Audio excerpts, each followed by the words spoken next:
Okay, we're back in the game, back into the Matrix. Welcome, Nikolai. How are you doing today?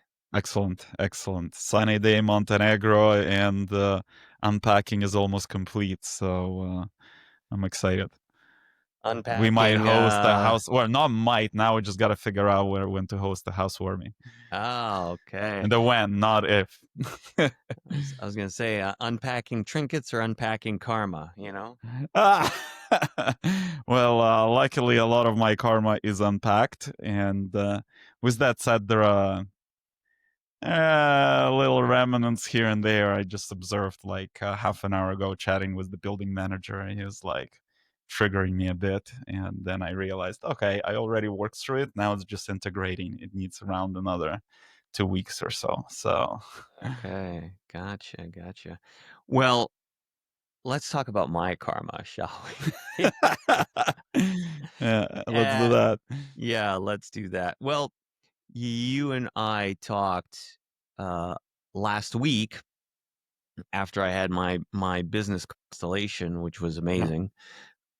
And I was talking about this concept about responsibility and how in the constellation, the representative who was representing me really did not like the idea of responsibility, wanted to push the responsibility kind of onto anybody else, didn't really want to take it on. And the business was looking at the representative like, hey, like, this is you got to run the ship here, like, yeah.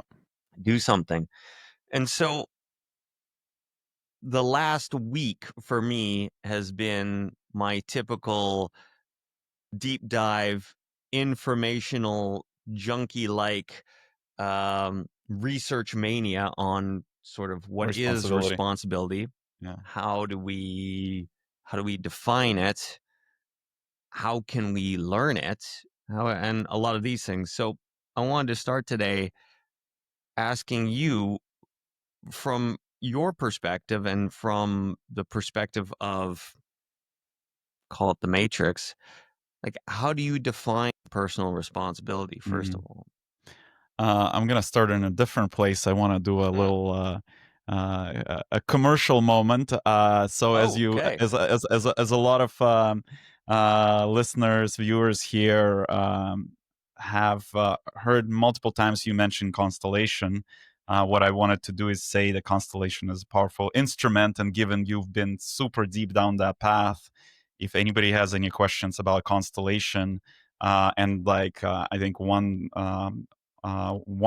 type of constellation that Mitch now has been telling me quite a bit about is doing constellation for your business, which a lot of people kind of wouldn't connect the dots that, uh, like you can use some of these spiritual instruments to actually improve your business and actually have like get major deep insights. So, and similarly, another place where I've seen constellation very powerful for me. I've done a bunch of constellations. So shouldn't say a lot. I haven't done as many as you. I've done a few around 4 or 5 years ago, and it was transformative, related to relatives and lineage and stuff like that, like family constellations. They were powerful. But this whole application to business, I think, is like a new exciting. Approach then, and if everybody's interested, comment in the video or in about YouTube, this YouTube channel. There are different contacts. Reach out, and Mitch will share more insights, and maybe we'll hook you up. Yeah, So it the was. commercial break. Yeah, it was. Well, it was beyond transformative. I mean, Here you go. when you're sitting there and you're able to see yourself, for one, which it's very tough. I would argue, for us to truly see ourselves, because there's such a filter going on. We always think we're great generally, Yeah, or yeah. or then we may super pity ourselves. But it's really tough to get such a clear snapshot. And when, Unbiased. yeah, unbiased, when somebody Yep. else steps into you and they suddenly have your mannerisms. They use your speech patterns. They're using all these things about you. And then you're having someone actually stepping into the business. You're having someone else step into the new version of your business. You're having someone else that is stepping into the mission that needs to drive the business.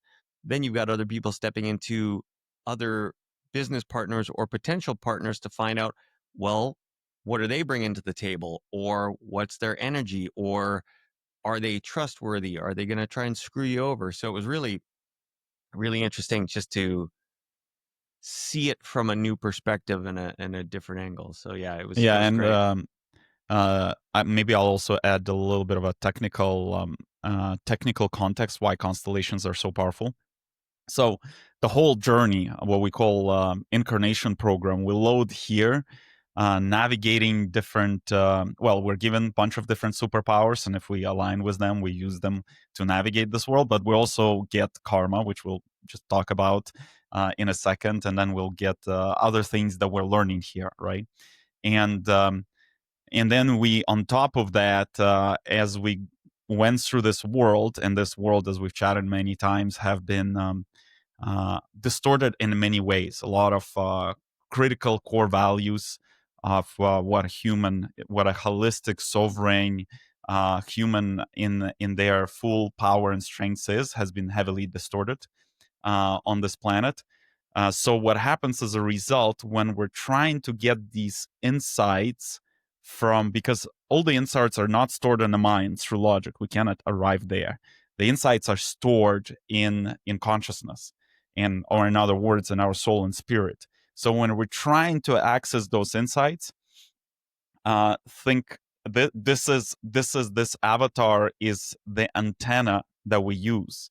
However, that antenna, because of all the list of things I mentioned, has not been calibrated, and because of this lack of calibration, when we read the information, we get distortion. So as a result, what happens, especially information related to ourselves, the distortions in the antenna is we're the best, we're the greatest, our shit doesn't smell, blah blah blah, and like, or our karma, our this, our that, our traumas, and etc. Because of that, we cannot hear the information. The soul and spirit wants to help us all the time. The consciousness wants us to give the best version of life, the easiest, the most effortless path. But because of all this stuff, we're not hearing the message. Where I'm going with this, the power of constellation, and we've chatted this. There was an episode about gods and etc. When somebody starts like worshiping, let's say, Egyptian god, what they're doing, where they're giving the away the reins or the control over the avatar or over the antenna to another type of consciousness.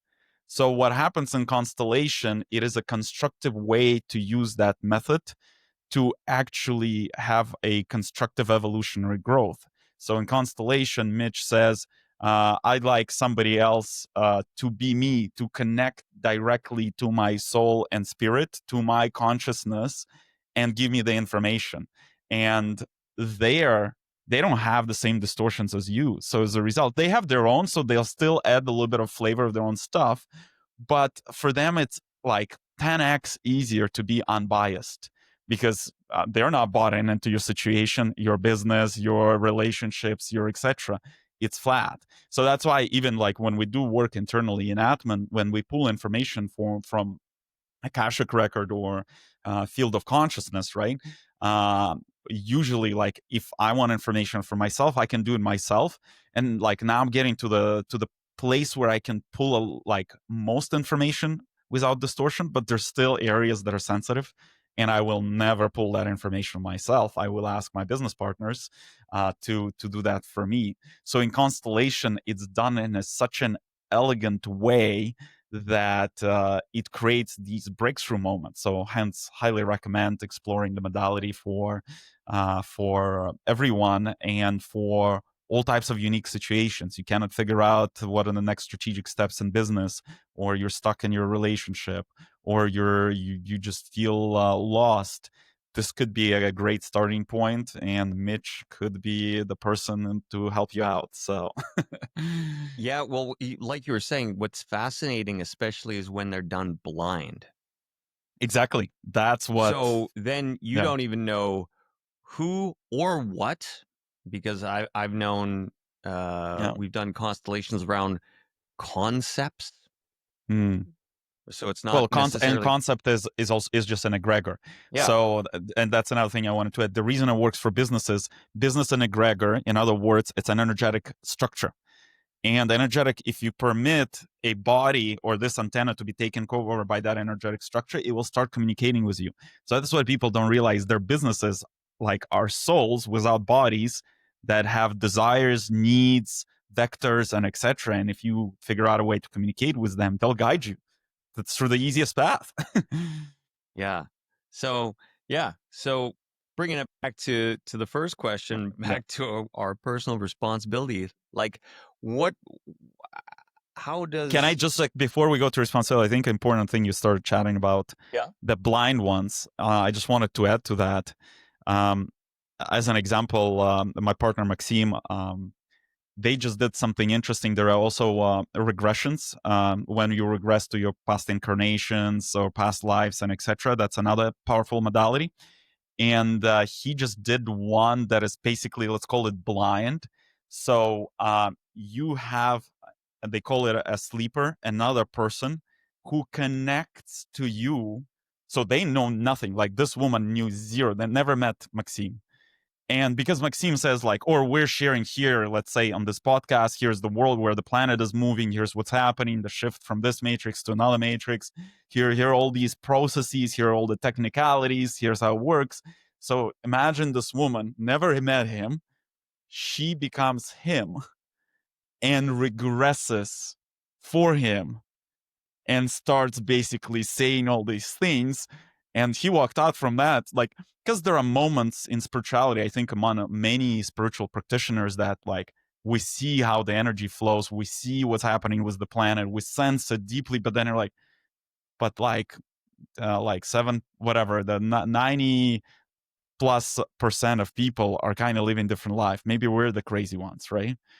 And then when you get this person who you don't know, never met, start saying exactly the same things, you're like, okay, I'm not crazy. It is happening. It is unfolding.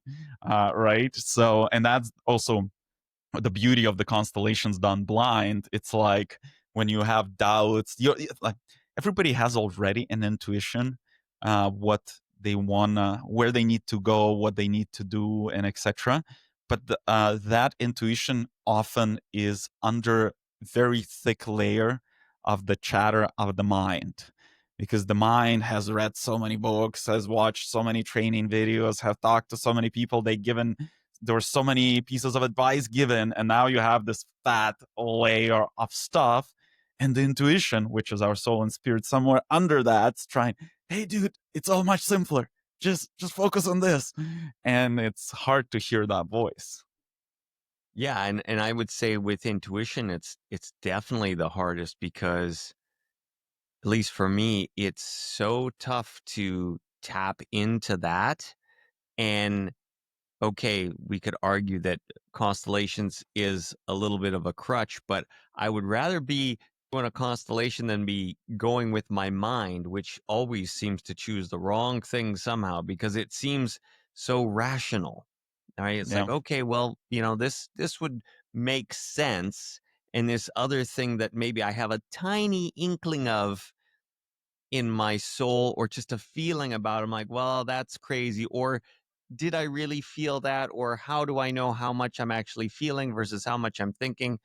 So that's where I found it useful to be like, okay, this seems to be tracking with that tiny feeling now, and I'm seeing it play out here. Now I'm willing to go into it rather than do what I was going to do, which was very much just a almost, I don't know if I would say it's a scarcity of the mind tactic, or it's just the fact that I'm so accustomed to using my rational thinking to solve problems, rather than leading by what do I feel would be the right course of action.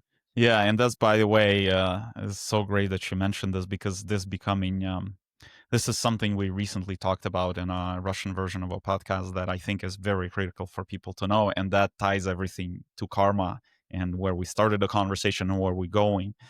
What you're describing, the mind, this logical, oh, this is the logical way of doing it. It is the challenge with the mind because the foresight and capability of the mind is based purely on information it has gathered in the current life, whatever age you are, right? And what you've seen, what you've read, and etc. That is the capability of the mind, and that's the data set of the mind. Uh, Also, what's challenging was that going through life, growing up in the society that we grew up, it gathered a lot of really shitty data, a lot of distorted concepts, constructs. Oh, like, oh, if I don't do this, I'm gonna be cheated. If I don't structure it that way, then these bad things will unfold. And like everybody grew up, even the richest people are still in the state of scarcity, right? Majority of them, right? So it's like the scarcity, the fear, the protect you. I gotta always protect myself. So that's mind today. That's the data set it has gathered. So this thick layer, yeah, and by the way, most of it is not true. Because you can see so many examples of like people living in the most, let's call it, dangerous places of the world with the highest crime, never ever experiencing crime. That's because internally that energy doesn't exist with them. So, and that's where all this, where I'm going with this, there's this very important concept, and now we're going into like physics, quantum physics, and etc. There's if you look at the atom, there is like there are neutrons, protons, and electrons. So electrons is that so-called negative energy, low vibrational energy. Protons is the energy of creation, or what we call light. And the neutrons is kind of the neutral state in between. And ultimately, if you look deeper, it kind of also created from two combined. So mind, uh, right now in the current state of the society, the civilization, and the world is heavily driven by electron type of behavior. And what's interesting, what you've described, the constructs that mind create, they're very logical. But if you feel into them, there's no energy behind them, meaning it's like you have to. So if you choose the mind path, it's like a beautiful photoshop picture that has no substance behind it. So it's at the end of the day, it's illusion created from electrons. And because the society is still so electron heavy, which is all these low vibration feelings that I described, like shame, guilt, greed, anger, blah blah blah, our minds are stuck in that wave, in that field. And there, like, almost none of the things that come from the mind have any substance behind, have any energy. It's like same as the analogy that I would give you. It's like same as getting out on a sailboat and putting up the sail. The sail looks beautiful, but there's no wind, and that's the mind. Whereas the proton based approach to life is feeling what people, in the most simple way, what people call feeling it through your heart. Uh, Another way is feeling through your body, or another way to talk about it is sensing or feeling into things. So shifting from the mental field to emotional field. And by the way, for men, it's substantially more challenging. Masculine energy is more connected with a mental field, and feminine energy is more connected with emotional field. And that's why one thing we're consistently observing in our practice in Atman, and it takes a lot of effort for men to develop the connection to the emotional field, because through emotional field we sense soul and spirit, because it's closer to the body, which is etheric field, and the body does not lie. And so it's because it's a physical body, etheric field, then emotional field, then mental field. So the mental field is multiple levels removed from etheric, which is and the body, physical body, which is directly only communicates the soul. And that's why, like, a lot of people, like, slight side note, oh, I have this ailment or this disease is developing me. that means there is a major distortion that does not allow full connection with your higher structures. And hence the body is trying to show it to you that the connection is distorted. So if you adjust your mental field, which is worldview, this energetic distortion disappears, the ailment, the disease, cancer, whatever, disappears. So that's the technical aspect. So if I would summarize it, when you start feeling into things, you start actually, first of all, you don't put up a sail until there's a wind. So first you're sensing where does the energy flow? And the energy is like the wind, right? Oh, it's flowing in that direction. Is there enough energy flowing in that direction? Just because the second part is to get the timing.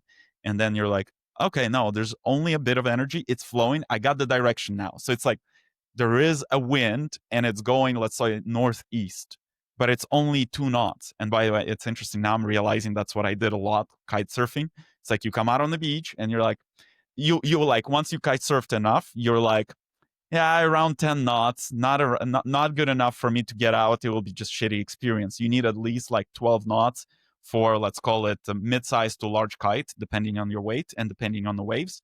You're like, nah, we're at 10 waves. Well, I mean, 10 knots. We need another like 2 knots, and that would be much more pleasant for like, I don't know, 9 square meter squared kite size, right? So, where I'm going with this, through our emotional body, which is also called astral body, or through our senses, we're first like, okay, there's a little bit of wind and it's going northeast, but it's not enough to complete this project or to create something or to have like an agreement form with a person. So then you wait for the full wind to come. And then I was like, okay, now we got our 12 knots, go time. And then you start acting. Whereas the way most of the society lives right now, bunch of illusionary electron-based Photoshop pictures created, which have a lot of logic, but there's no wind behind it.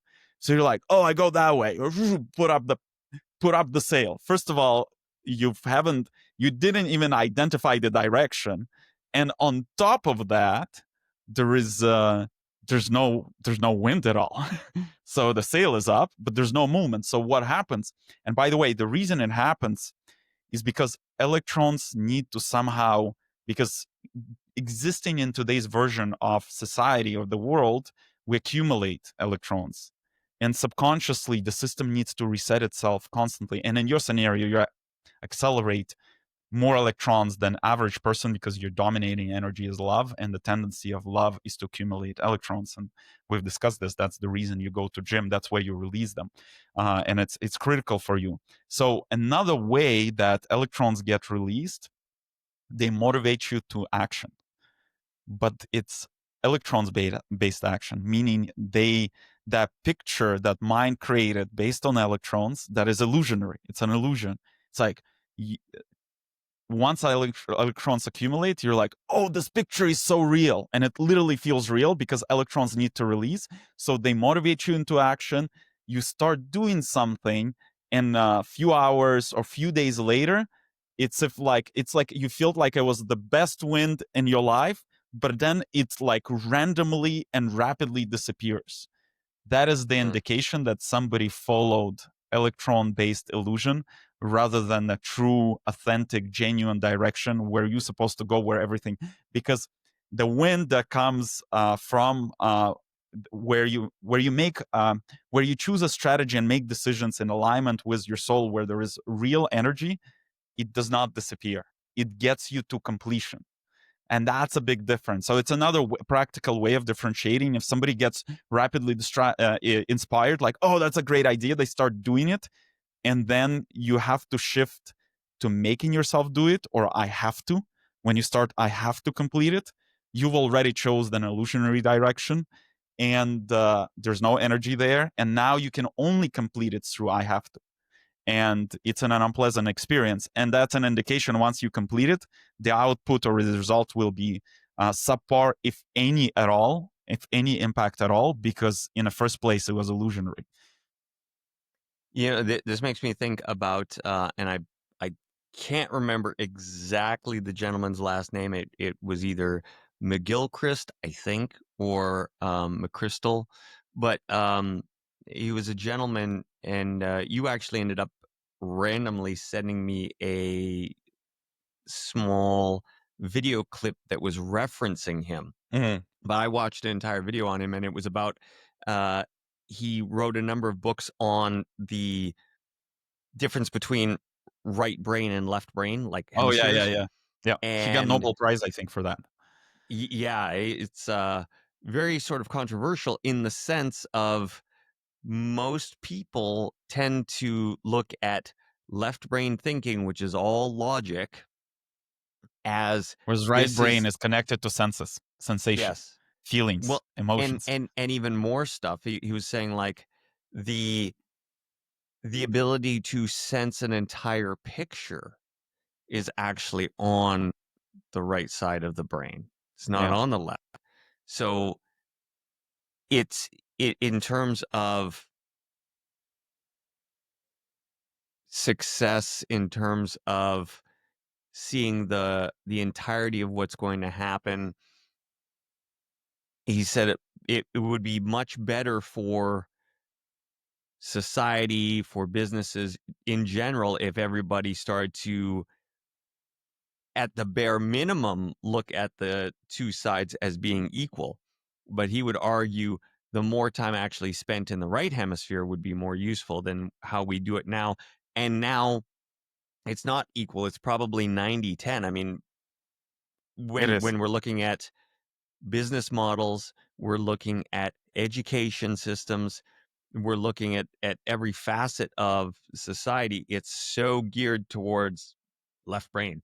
Everything is left Yeah. brain. Well, and the whole upbringing was left brain. And guess what? When people become left brained, so it's like look at the schooling. It's like you're rewarded with numbers. You're rewarded for logical, understandable thinking because if you say something random, whereas in your mind you're just 7 steps ahead of the teacher or another student, they don't understand it. You get penalized because there's no A, B, C, D, E, like you've skipped a bunch of steps. Even like I remember in school, so I was like, oh, that's an easy math problem. Like I don't need to write out 7 steps how I get to the ant. Here's the ant. And it's like, no, you have to write out everything because what if you copied? I'm like, okay, this is just it. Like there's so many constructs even in schooling where they make you operate on a left brain or through mental field, which creates at a grander scale a dumb society. They think they're smart because left brain always think it's smart, but in reality, it's at the end of the day, it's dumb. I just had a tiny interaction with a friend. I sent him. There is a picture where it shows that. Oh, this is by the way an excellent topic. For a brain to process a huge data set takes, I think, 12 to 27 watts of energy, like massive, Yeah. like trillion data point. I sent it to you as well, data set, right? And for AI to process the same data set is like what is like I don't know 2 point something megawatt of energy, like some kind of ridiculous amount of energy. And this is that comparison. We have a separate episode on AI versus consciousness, technocratic versus bioenergetic. So that's that example that our capability to be wise and make decisions that take into consideration trillions of data points by far surpasses the current AI, and or any, like, AI is so far away, and the amount of energy would require to go through that, it's like economically, first of all, inaccessible, that amount of energy, and economically not feasible. So where I'm going with that, I shared that picture with a friend who's like deep in AI. Is like, oh, but AI knows the whole internet versus the retarded humans that don't know shit. That was like the comment, right? Including this person who wrote this statement. And I was like, well, let's step back. AI knows the internet. What is the internet?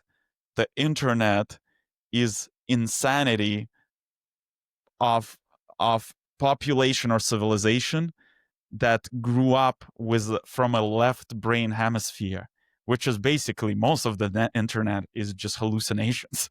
Let's be honest. There's like such a small percentage of truth now, because most of the people are so lost. And recently I saw like suicide rates are going through the roof, like year over year. Like there's so many things happening indicating that most of the humans are not tuned in and are now super lost in this left brain dominating structure where they cannot align. And of course, when you cannot align, we've chatted about this in previous episodes and early episodes, when you cannot align with who you truly are, with your incarnation program, with your purpose, in a simpler words, soul and spirit starts cutting off like energy, stops supplying energy. That's what creates all the diseases. That's what creates suicidal states. That's what creates panic attacks.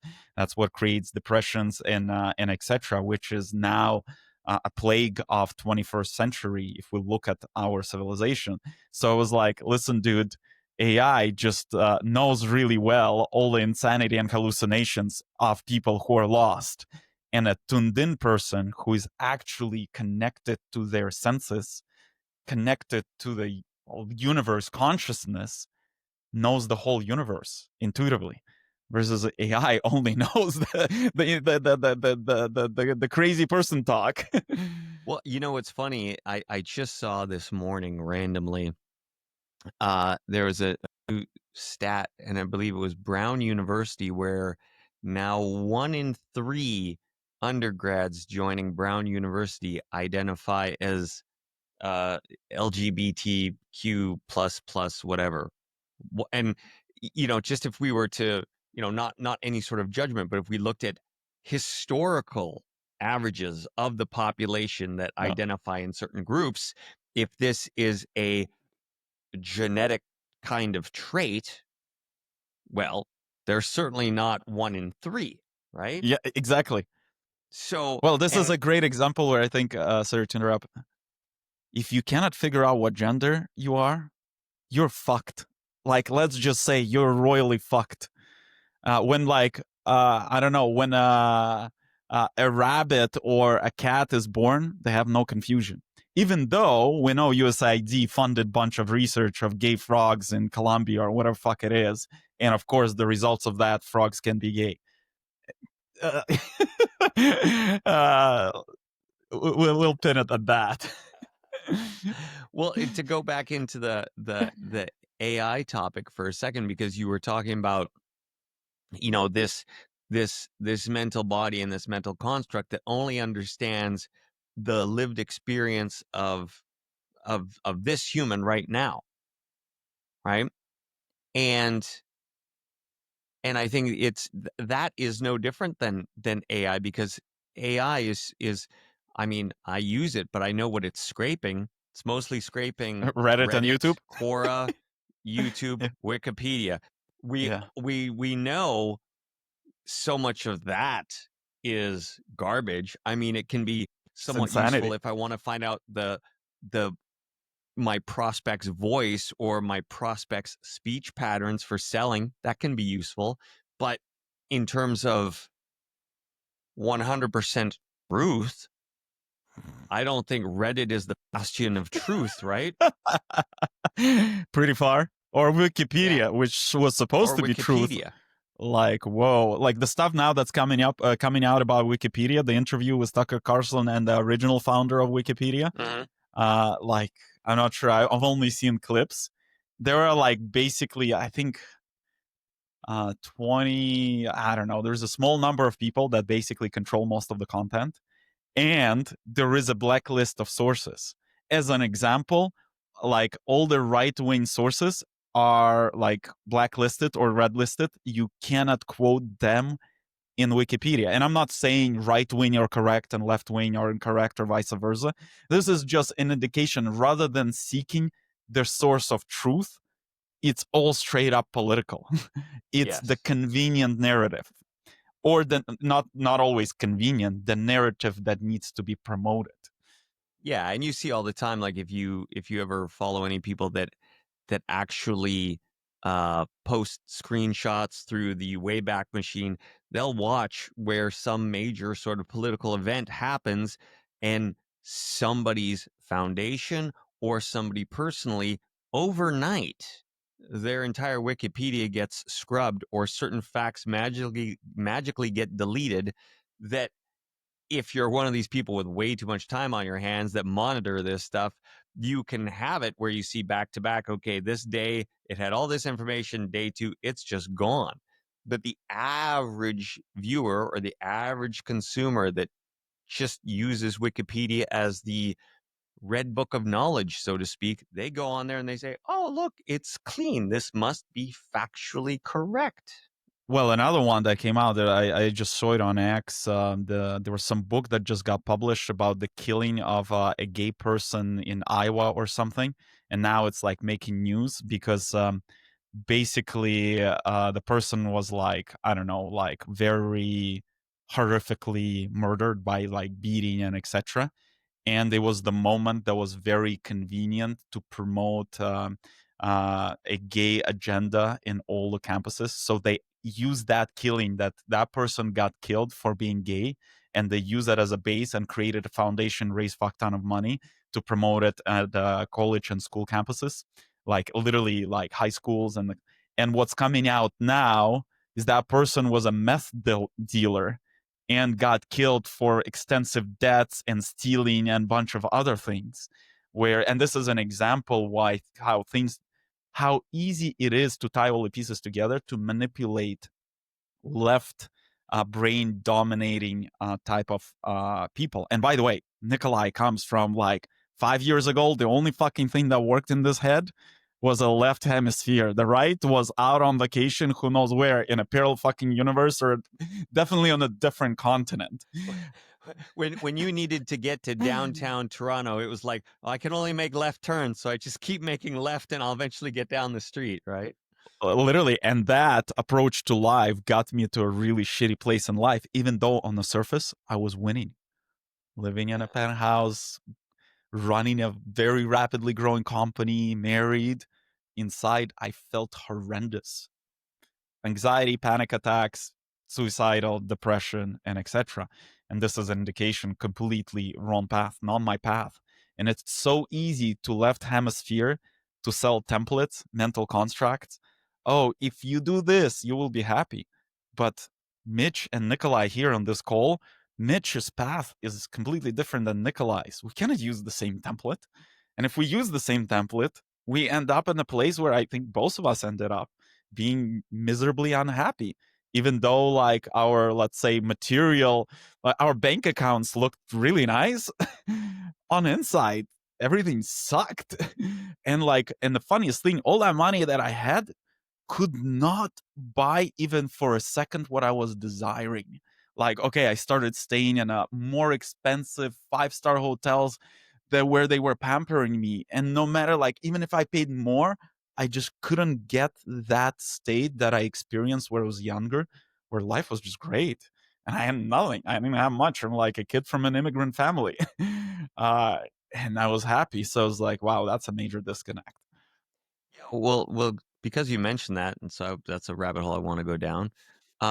What Yeah, what do you think the true definition of winning is versus the definition that society by and large tends to throw at us? Because I would argue, and growing up in North America, that you're winning when you're rich. So you got to be rich, number one.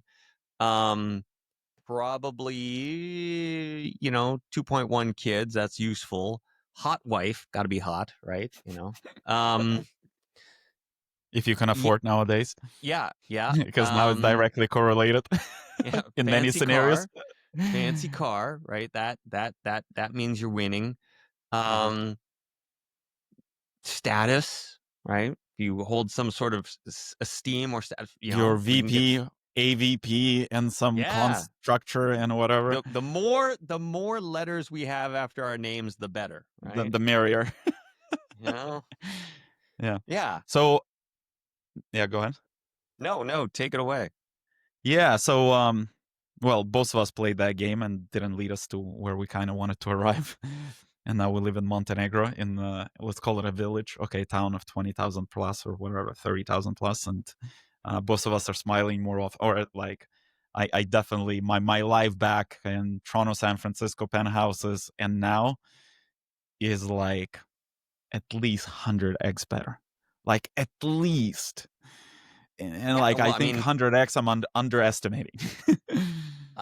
now, I'm a one woman man, and my God, it's like it's the same thing that I've said to a bunch of my clients before. I said, well, it's like 5,000 women later, I was still miserable and upset and wanting more, more, more, more, more. I'm like, it It's doesn't never end. ending. Like, yeah, Yeah. it becomes the bottomless pit. It's like what you said. It's like when you're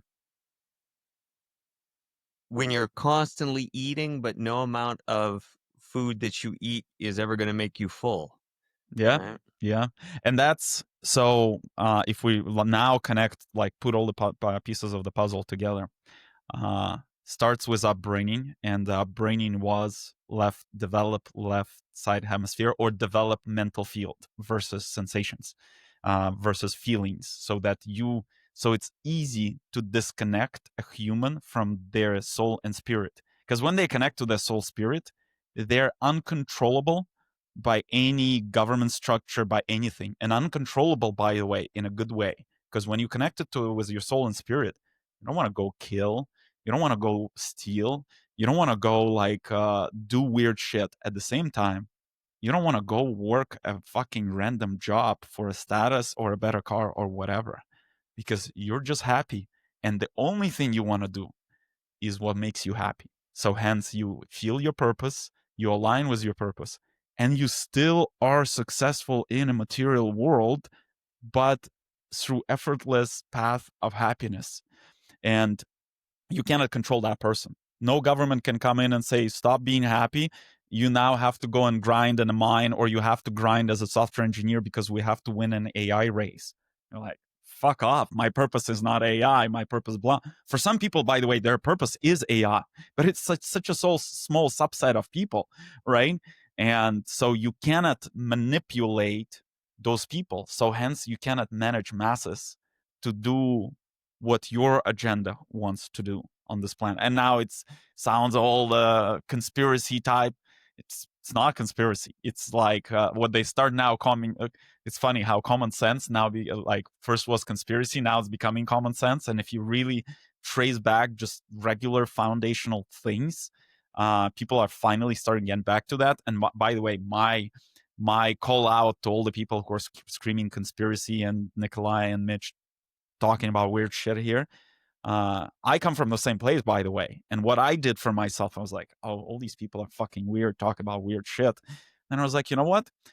I ended up in my life where I had everything, but my life was miserable. And I had panic attacks where I cannot get out of the apartment. And that forced me to get to a very different state of looking at the world. I was like, okay, I don't believe all these crazies, but I'm out of the solutions. I've tried every possible Western solution and paid top-notch professionals. And given my all my companies built were in healthcare, I had access to all the best, right? If not the best, they're like in top 5 percentile, and they couldn't help me. And I was like, okay, so you communicating all this shit to me and you cannot help me. So your model of life is not fully working. It's not sustainable. So I'm going to go follow all the crazies, but I'm not just going to be like, oh, I'm like fully subscribed to your camp now. I'm like, I'm going to listen to you. I'm going to take it and I'm going to apply it to my life. If my life gets better, kudos to you. If not, well, you're just crazy. And that's the method I use. I became my own scientist. And that's what I highly recommend to everyone, right? Like, and the beauty of that method, you can have like zero budget in your life, or you can have the most expensive budget in your life. And you can do that because so much information is free. Like this podcast is free, right? So you can take the crazy stuff we're talking about and it's like, you know what, let me try following this rather than being left hemisphere focused. Let me try to develop my right hemisphere and focus kind of in some scenarios my intuition and see where it leads me, like, and make some, let's call them irrational right hemisphere decisions, right? And just like in the parts of life where they're not, let's call them non-critical parts of life. And by the way, that's how I've developed what they call faith. But right now the whole society is trying, or the leadership of the current leadership of society is trying to develop blind faith. through a construct of religion. Believe Jesus, believe the priest that is telling you what to believe. That's just not a fucking construct of left-sided hemisphere. Biggest pile of crap. Okay, at least it's a tiny upgrade from insanity, but it's still insanity. Is just slight upgrade. And faith, what faith is not blindly trusting Nikolai, Mitch, or the fucking priest, or whoever, or a scientist. Now there's so many scientists that write books, right? And instead taking some kind of insight, applying it to life, and if it delivers results, then you're like, oh, interesting, it delivered results. I apply it more, apply it more.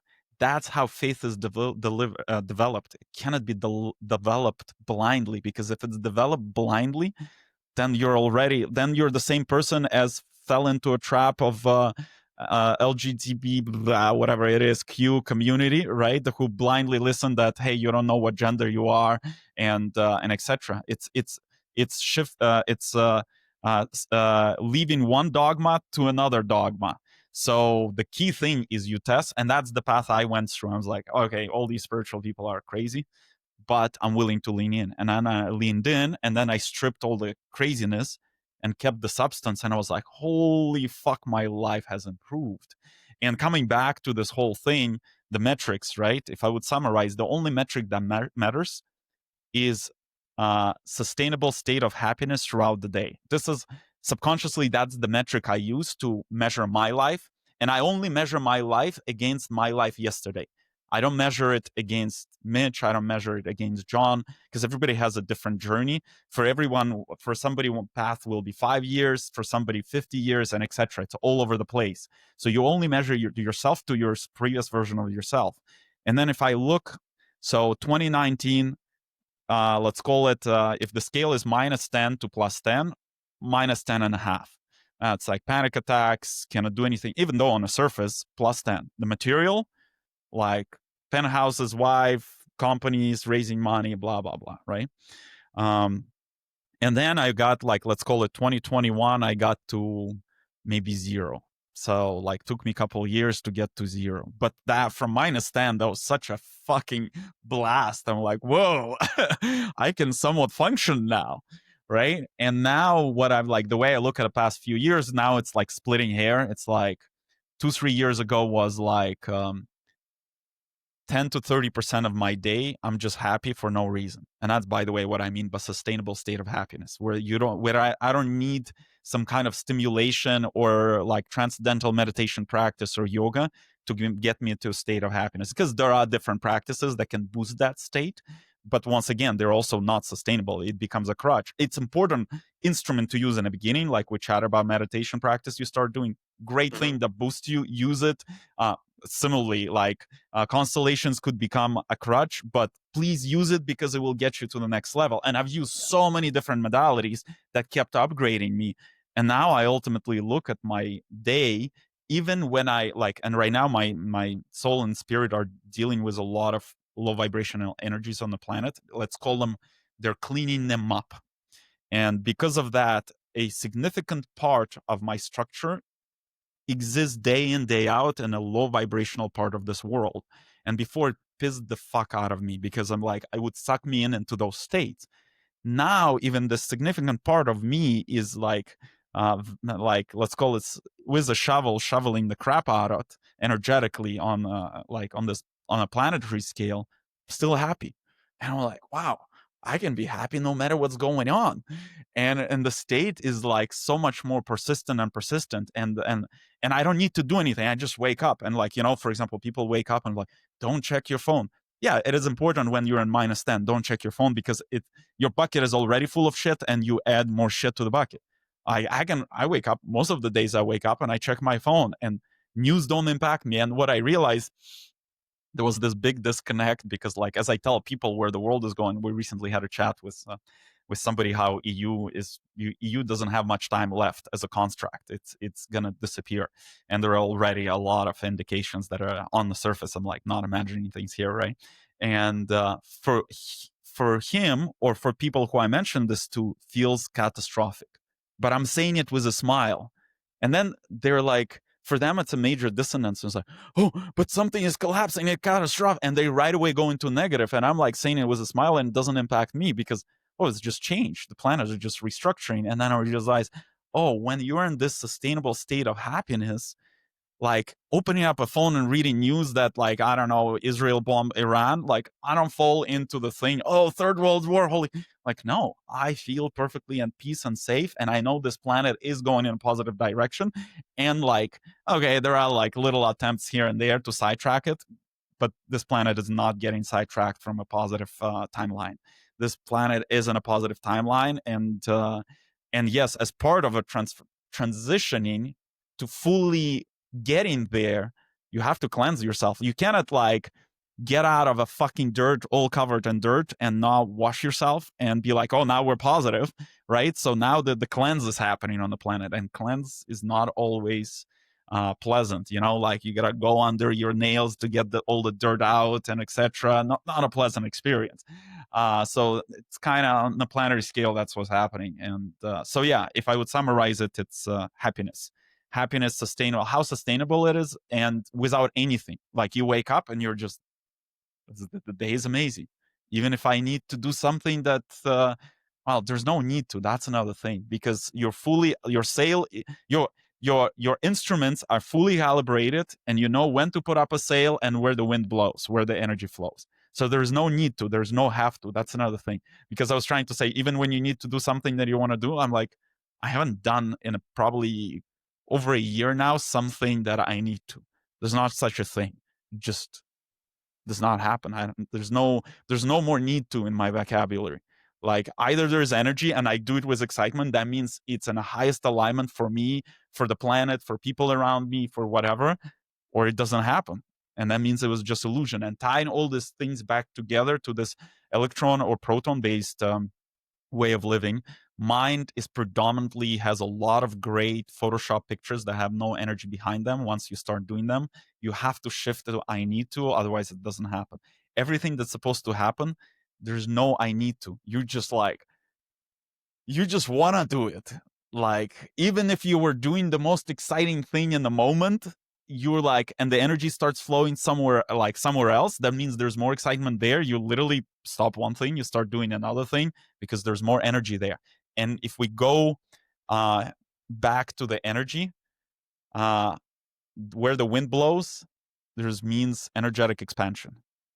Whereas mind is a lot of illusionary pictures where you use up your energy, so you experience energetic contraction.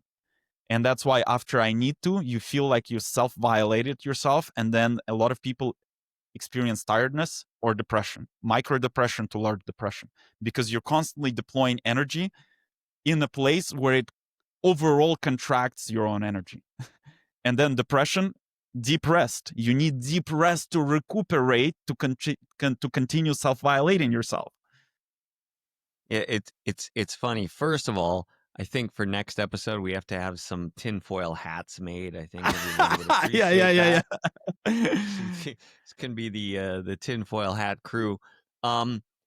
Another thing that I was just thinking about in terms of almost an analogy, and I'm wondering if this resonates with you, because especially right now, I'm being confronted with some way of water aspects, and we talked about this offline, where if the energy is there, if the wind is behind the sails, then the solution should be found relatively easily. Super easy. Right. Yes. And I Yes. think if we use that sailing metaphor for a second, well, there's people that get out on the water and they're looking for which way is the wind going, and they set the sail and off they go. Yeah. Right. And then you have the Exactly. people that they crank the engine on the boat and they're like, And well, get out there fuck it, rowing. I don't Yeah. care. Yeah. We got an Plow engine, it. baby. We're going Yeah. against the Yeah. wind. Like, Yeah. like there we Yeah. go. And yes, can they achieve success? Yeah, I mean, for sure, I've seen people that have made, well, again, it depends what we qualify as success. They've made money, certainly Yeah. pushing and grinding and going against the grain. And paying at the end of the day, if we really look at all of them, the ones that crank the engine, they paid it for it was their health, because all of them have started having health problems early in their life. So if you take just broad statistics of so-called successful people who live through I need to, um, and that's why North American farmer or Western farmer is so successful. If you take an average 40-year-old in a Western world right now, they're at least on 2-3 prescription infinitely till the end of life. Yeah. So, like they tried to put my father on prescription because he had high blood pressure because he fell into similar traps, right? And he was like intuitively like, "What do you mean? Like, how long do I need to take this?" And they're like, "That's it for the rest of the life." He was like, what do you mean? This is not how it works. You're supposed to fix me." And then I stopped taking it, and I was like, "No, you just take it forever. That's it." And he's like, "Fuck this." I'm like, and their lifestyle drastically changed, right? And now like his blood pressure, everything is fine, and he's like living a happy life. He and like he's not a big fan of doctors overall, and he's not taking, the only pill he takes is he sits down, pulls out a bottle of vodka, or pulls out a bottle of I don't know, Greek cognac that he enjoys quite a bit, or whatever that bottle is, and he really enjoys it. He drinks it with a lot of joy, and that's like his medicine once in a while, you know. It's like and he just, everything relaxes in the body. And we haven't done an episode about alcohol. That's going to be another topic. Oh, How yeah. to use alcohol as an instrument, because Yes. some people, especially spiritual people, shit on alcohol, including me in the past. So uh, so yeah, it's like, yes, you can be successful, but at what price, right? And that's how I was successful. At what price? Then I was so miserable. And what's the point of that quote unquote success if I'm miserable? Isn't success being feeling excellent, feeling awesome, feeling energized, feeling happy, feeling joyful? That's why I thought I built all these businesses that I built to get to that state, and I got to the opposite side of the state. So, and that's and the beauty is that it it self balances, because people think, oh, if I don't grind, then I won't have material physical comfort. That's not how the matrix works. The more aligned you are, the more physical material comfort you get. Is just, that's how the matrix is wired. However, it's so scary to give up all the programming and lean into it, because you literally lose full control. But who wants to control everything? Left brain. Or what we also call, there is another part of the brain that we call reptilian brain. It needs control, but it cannot release it. And if you release it, you're kind of going to unknown. And that's why building faith is the opposite of this state. And you cannot just skip the whole faith building exercise and like, I'm faithful into this new way that Nikolai or whoever is suggesting. Then you're still fucking idiot. Like you sold one dogma, bought another dogma, probably a shittier one, maybe a slight upgrade, right? No, you go and become a scientist and you experiment. Okay, this guy on YouTube said this, I applied to my life. Is it better? Am I happier? Oh, it is better. Okay. And I try another one. Oh, I'm not. Okay, this does not work for me. Either it's just garbage or it just does not work for me. And it's perfectly fine. And that, by the way, brings me to responsibility. Now I understand why we needed to get sidetracked. Um, Without this preamble, we couldn't talk about responsibility, because then responsibility would have been very left hemisphere dominated, because that's how responsibility is defined in today's society, is left hemisphere dominated. You have to. Responsibility equals you have to. And that's, by the way, was one of my biggest struggles. And one of the biggest struggles with everyone we work, I shouldn't say with everyone, with many people we work, is responsibility equals have to. And that's why I didn't want to take responsibility for different parts of my life. And that's why I always try to delegate. Well, I hired an expert. Like, for example, when I had panic attacks, I didn't want to take responsibility for my health. I delegated it to doctors, to the top professionals. Zero progress. So because then I thought, oh, now I even here I have to sit down and do the research. I'm like already burned out and I have no energy and etc. So the true definition of responsibility is actually very simple. Um, you the avatar finds a state of relaxation and doing nothing actually.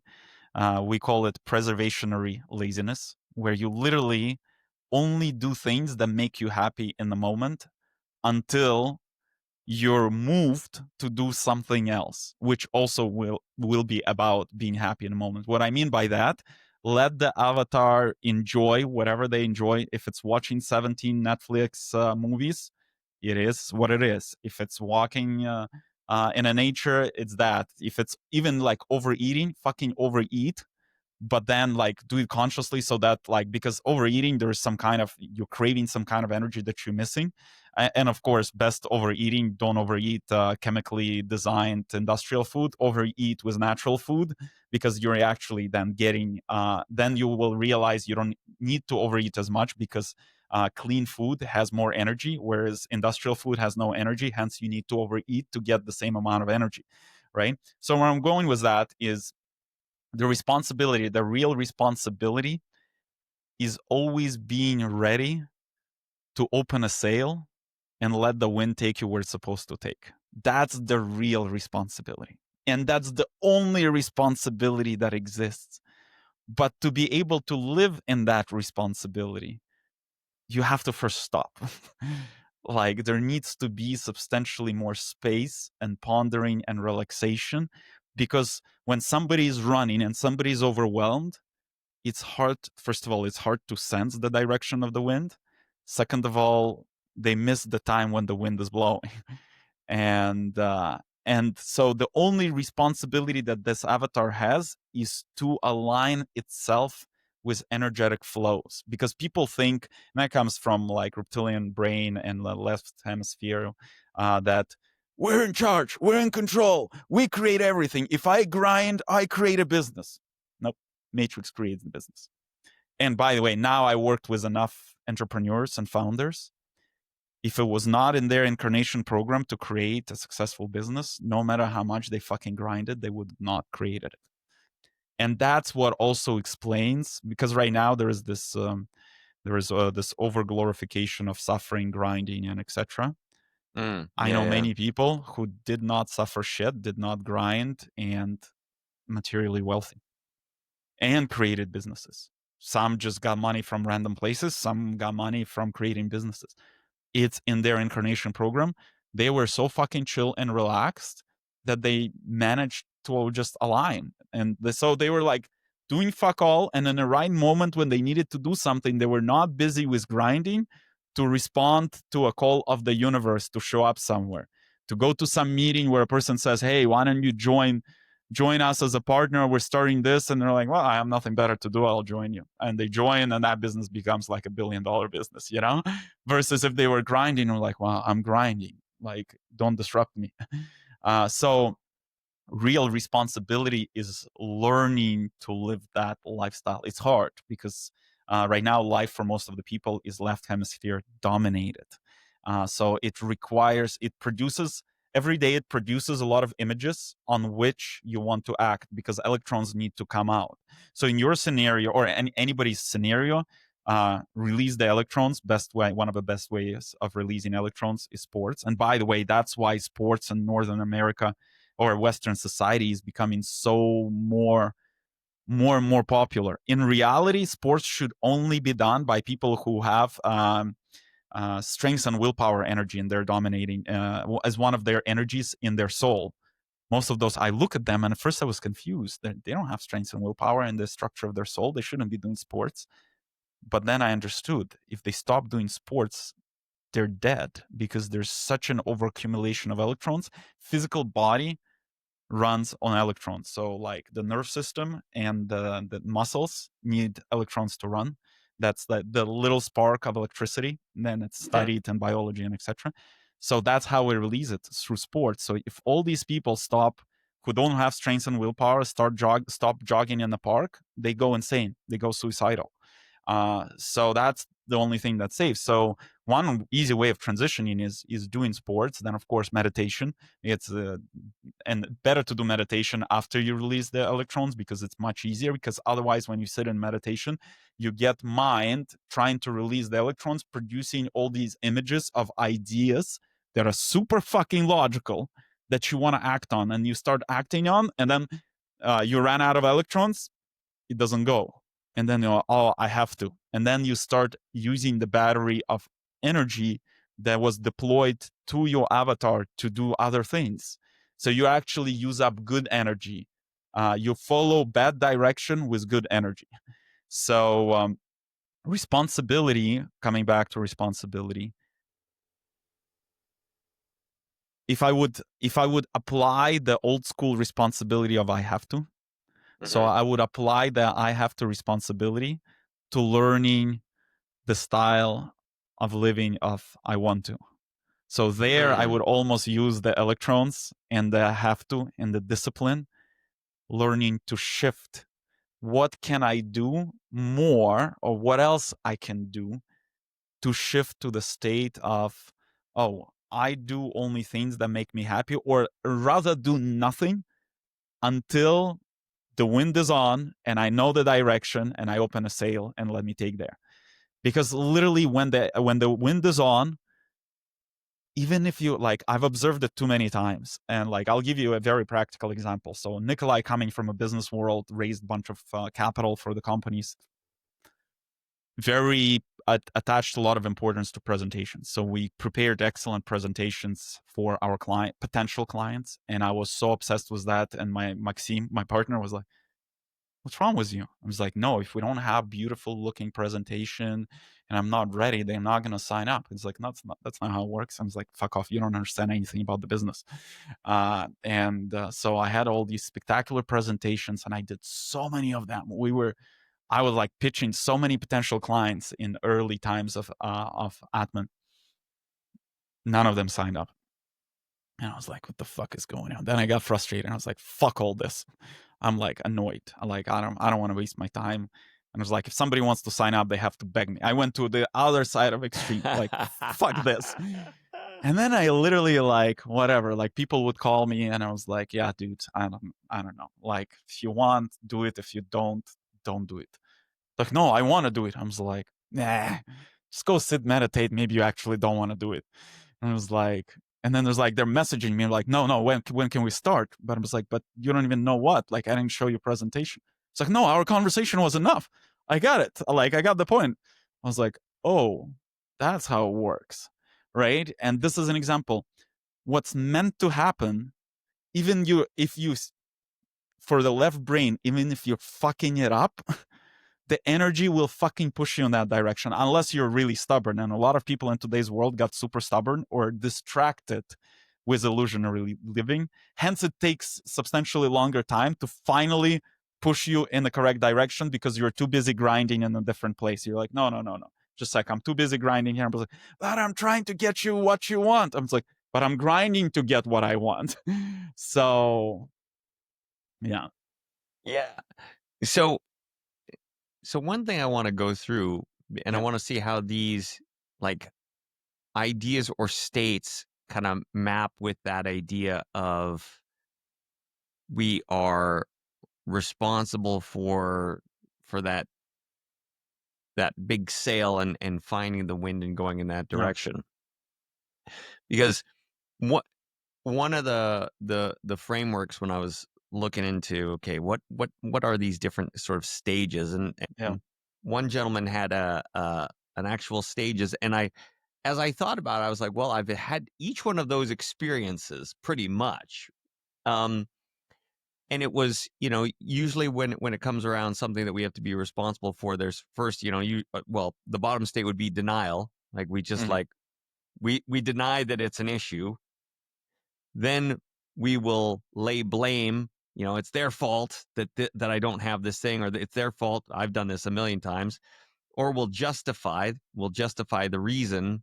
It's like, well, it's too expensive. I don't have enough time. We shirk the responsibility through justification. then we'll shame ourselves. Oh, if I'd known better, if I wasn't so lazy, if I had, add whatever Yeah, whatever adjective you want on that.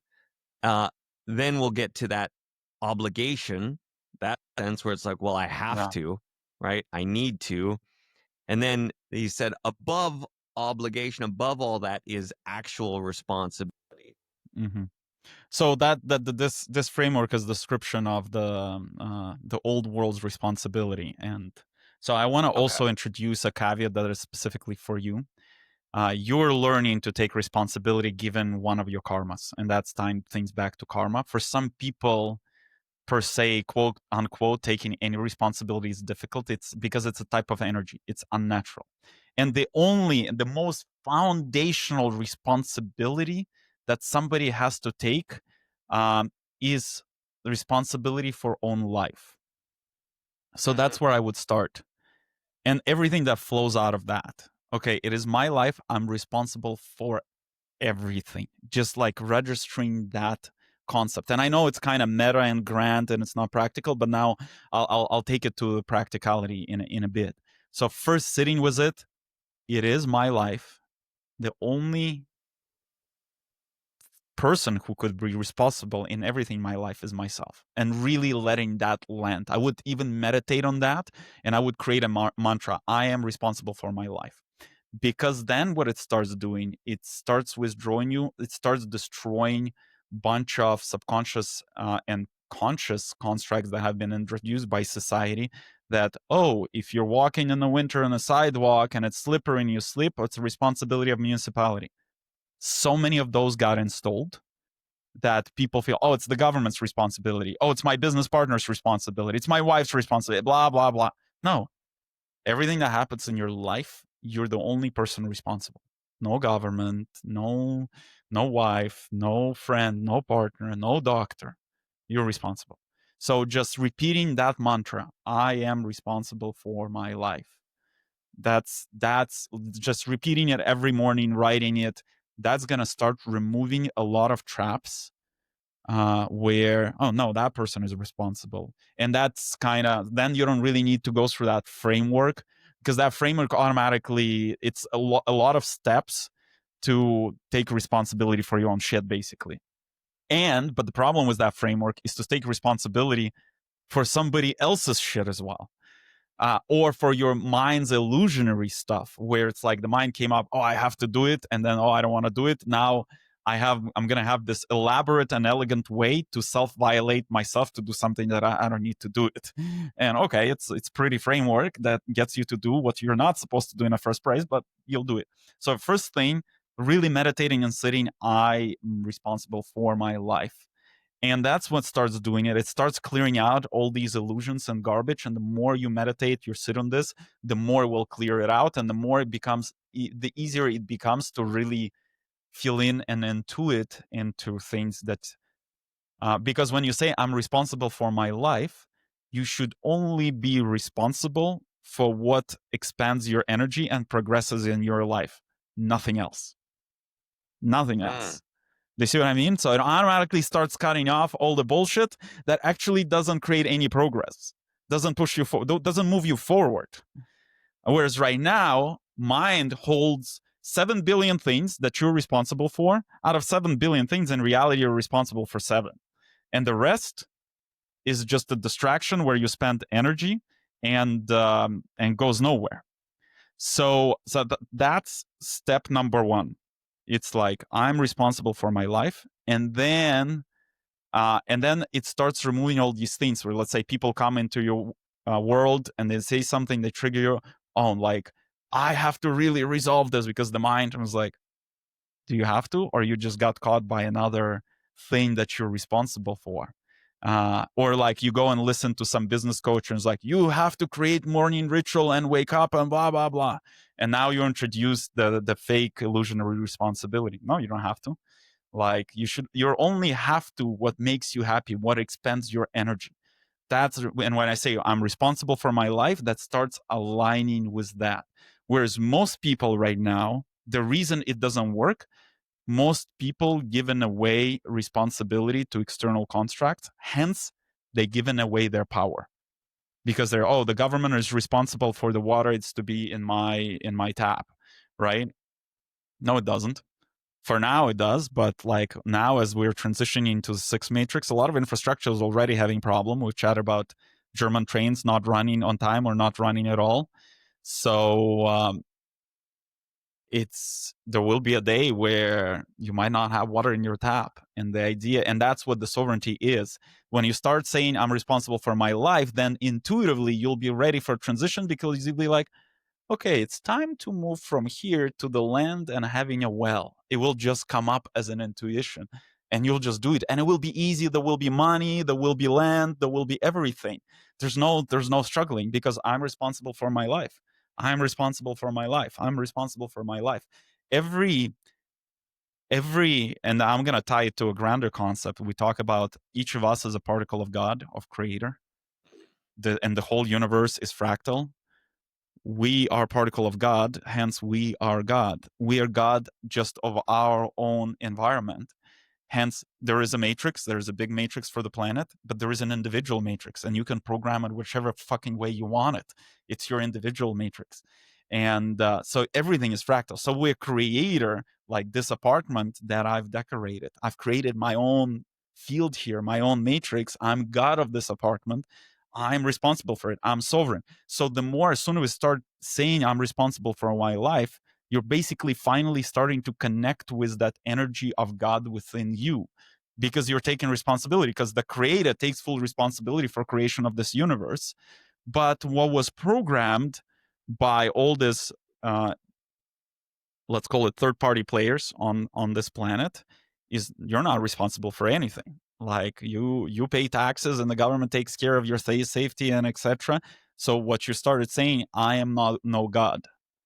But what you're saying at the same time, I am a slave. I'm powerless.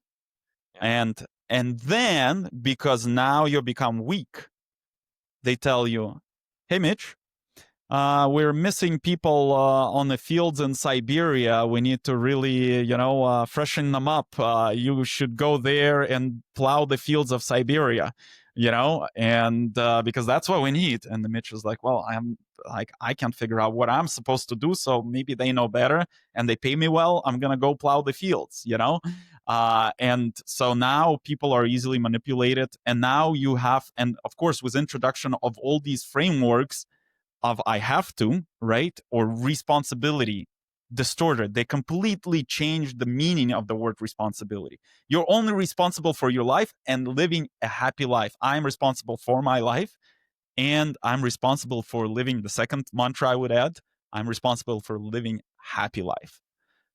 That's it. But now with all these constructs, frameworks, books, etc., all this stuff that was introduced, now you're responsible for a bunch of shit that is not yours.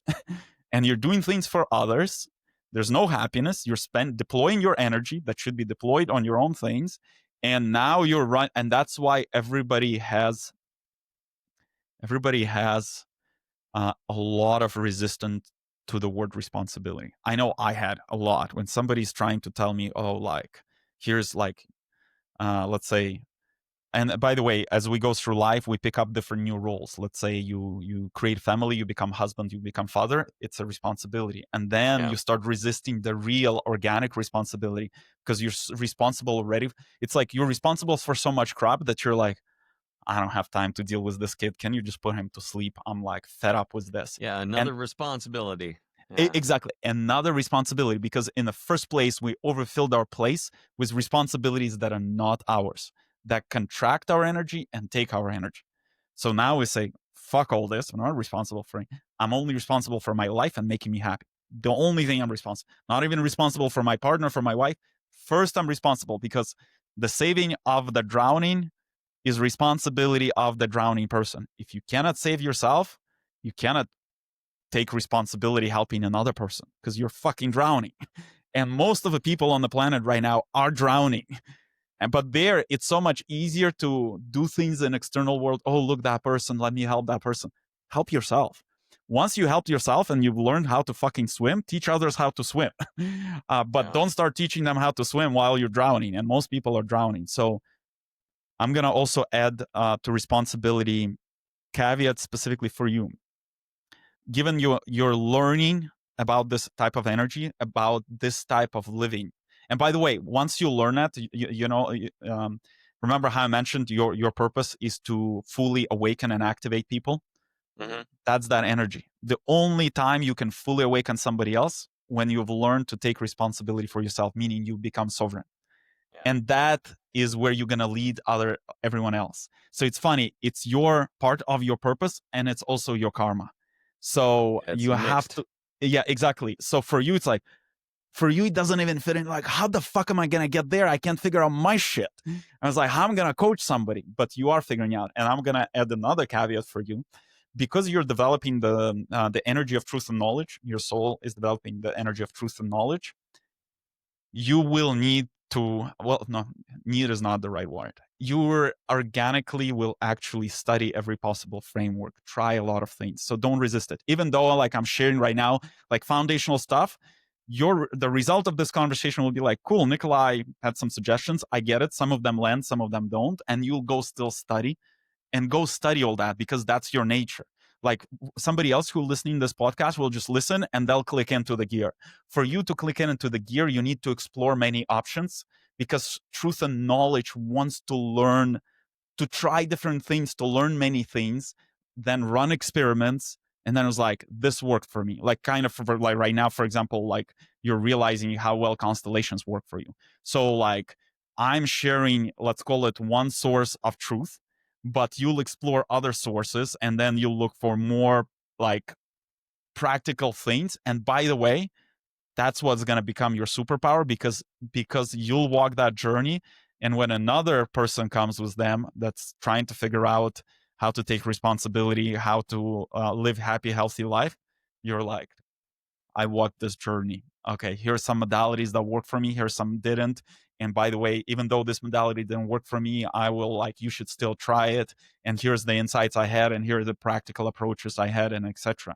So if I would summarize responsibility, what I would recommend the meta practice, I'm responsible for my life, or just make it one, I'm responsible for living a happy life. That's the only thing you're responsible for. It's going to start clearing the rest, and then there will be a bunch of other practical steps for you playing with different things. Yeah. When as you were talking, I was thinking about a couple different things, and um, would this be a subset of these then to say like I'm responsible for my energy because you had mentioned in terms of energy, or would we or would using the idea of life be more useful than energy?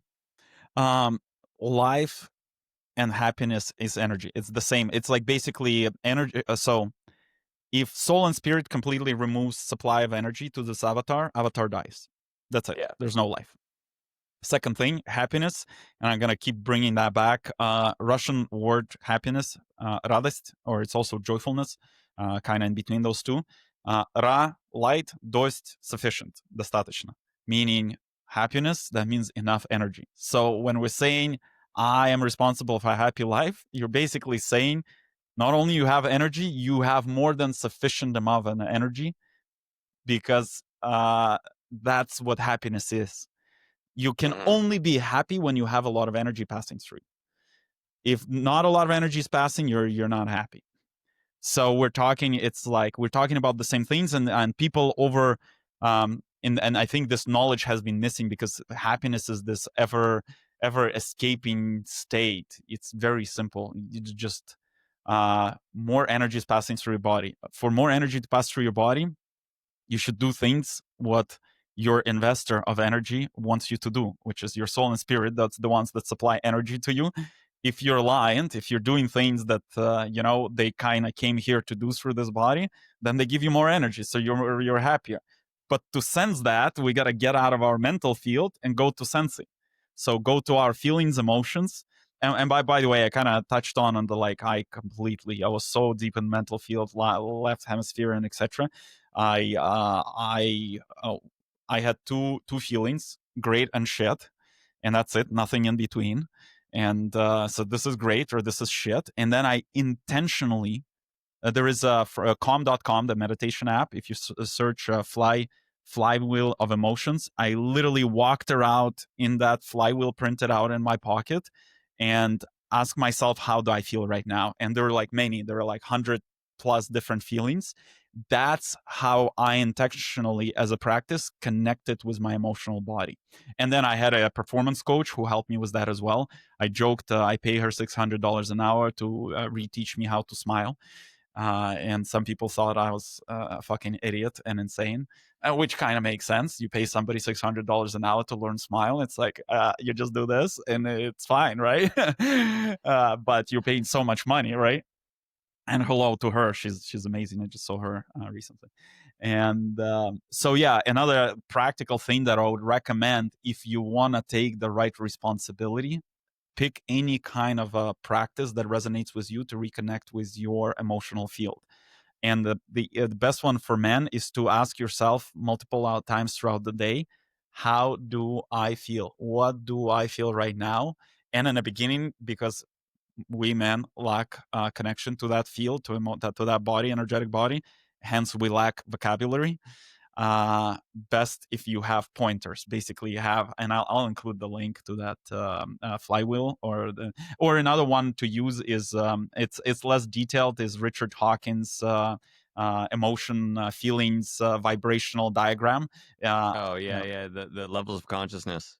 Levels of consciousness, yeah, but it's like there's only maybe like 15 there, whereas there are over 100, so you get very detailed, you get very flavorful. I feel resentful right now, or I feel, because you can say I feel happy, or I feel exhilarated, I feel full of energy, I feel playful, I feel joyful, and there's so many. And that's literally, I for year plus I walked around with that thing in my pocket, and I would like stop and like, how do I feel right now? Oh, I feel fucking like horrible. See, it's kind of like shit. I feel um distasteful or something like that, right? And that's, by doing that you connect with, and that you connect with your emotional body. And what you start doing, you start calibrating, sensing the direction of the wind and the strength of the wind, because emotional body is through which we sense the energy, not through the mind. Doesn't Mind just processes the inputs from like vision, hearing, touching, and etc. And then it takes also information from emotional field and converts it into human constructs, which is words, images, and etc. So that would be another thing if you want to add to your practice to develop so-called responsibility. Like, once again, use old world responsibilities through discipline, and I have to. That's where I would use it to do all these type of practices. Mantra, I'm responsible for living a happy life, and like walk around and, how do I feel right now? How do I feel right now? How do I feel right now? How do I feel right now? One last thing that I wanted to go into, because I know you've talked about it in in senses of contracts, Mm-hmm. because one of the things that I've heard quite a bit as I've been kind of doing my research, right? Truth and knowledge. Yeah. There's a concept that I know, and I'm not sure if it's from some originally uh Werner Erhard stuff or what, but the concept of be impeccable with your word. And I know Mm. you've talked about this in the sense of developing soul level, or um I guess we could say soul or spirit sort of contracts, right? Mm. So Yeah. talk to me about that, the idea of being impeccable with your word, and how that tracks with the matrix and with responsibility. Word filled with emotion launches manifestation. So whatever you say with emotion, you start process of creation. You start deploying your energy. So imagine if word charged with emotion was like clicking a buy button on Amazon. So most people walk around and just click buy, buy, buy, and they're already like minus whatever 100 million in energy in their bank account because it's just clicking buy, buy, buy. They're creating either contracts or they're starting manifestations. So that's basically word we're charged with emotion. Where I'm going with this, what adds, because the whole thing is to, once again, we're bringing it, live a happy life. To live a happy life, need to learn to manage energy, which is preserve energy and expand energy. To preserve energy, you stop making contracts or you start buying things with your energy.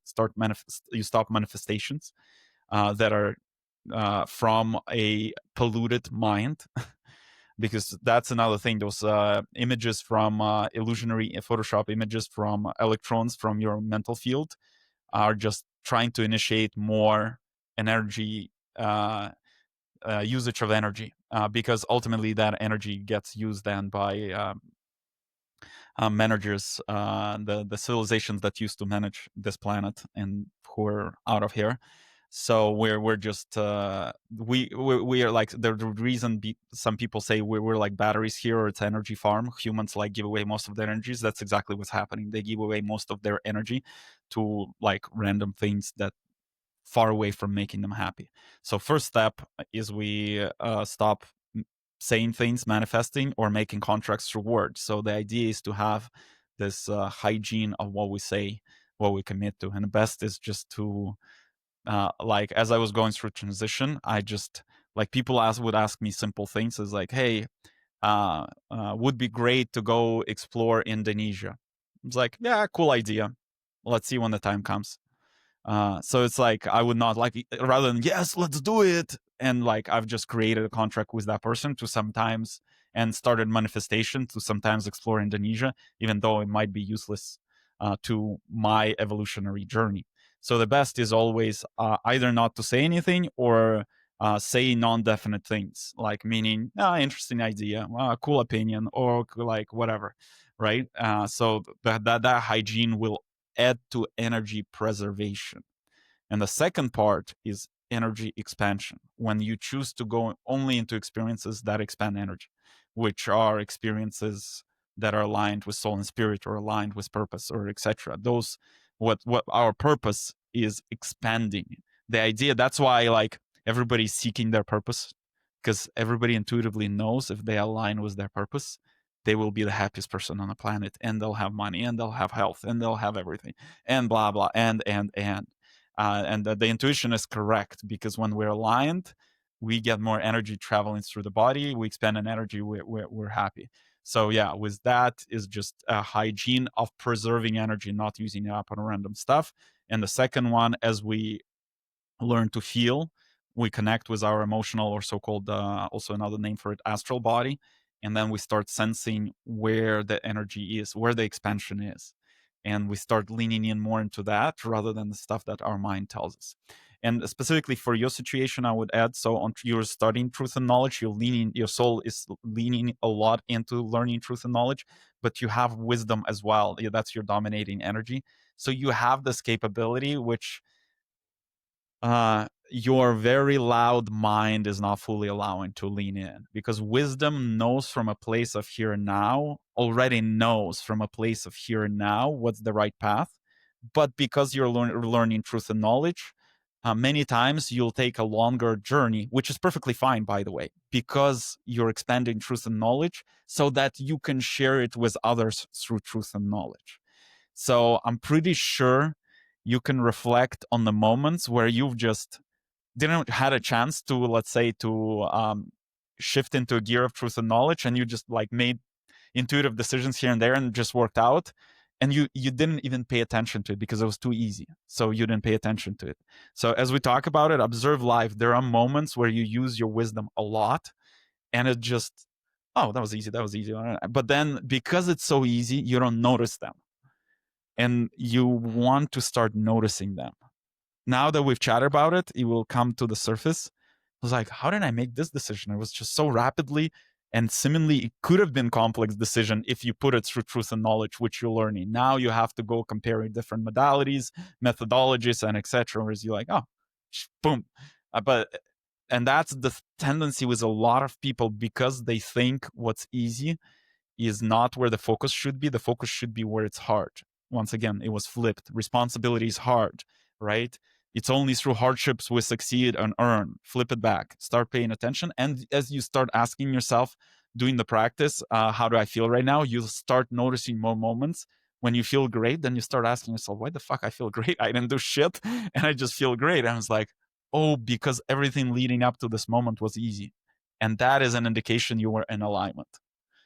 And now the barometer, or that the instruments are getting calibrated. Oh, that's how the life works. So a lot of people are missing all the easy parts, which are in alignment, so they don't even register on a level of a mental field how to use that instrument, but they register that as everything that is hard, which is illusionary stuff from the mind.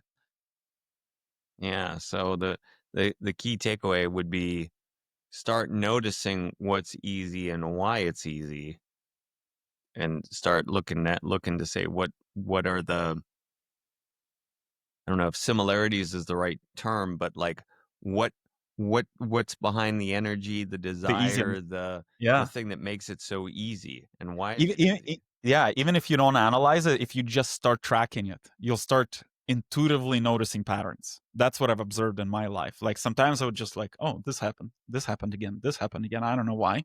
I was like, oh, that's the pattern. So when it happens enough time, the pattern becomes obvious automatically without even analysis. That's another beauty, and that's another, like, we give to everyone who goes through our program a very simple thing, gratitude practice. I'm not sure if you still do that, uh, and that's another way of looking for things that are easy in life. What you're grateful for. Often you'll pick up things. There's like, oh, I'm so grateful for today's meeting and went so well, and then like you noticed, oh, it went so well, and then like again you realize another meeting went well, another meeting well. Oh, what differentiates the meetings that went well from the meetings that don't go well? And oh, meetings that went well, they were easy to schedule right away. I had connection from a person. The meetings that didn't go well, he's like fucking back and forth. So Matrix was trying to say it's useless meeting. It's invented from your mind. You don't need to have it. It's you're just learning discernment. And like all of us are learning discernment through our own prism here. So you're learning discernment from a prism of responsibility and truth and knowledge. One is dominate energy you're developing, another one's just as karma. My discernment I learned from through different angle, right? So we were learning to discern.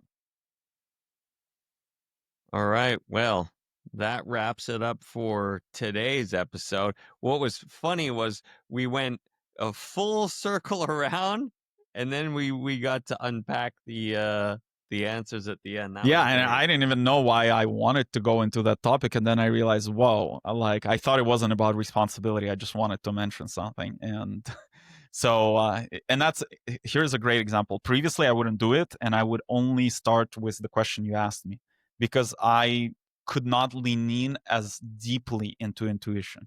Whereas here, I'm like, I gotta, we have to talk about this first. And I was like, I don't know why. And like the previous version of Nikolai would be like, stop, answer the question. Whereas here, no, my intuition, the energy is flowing here. It's flowing here. I can't explain why yet, and that's what I say. I don't know why. Like, let's talk about this. We'll Well, get to responsibility.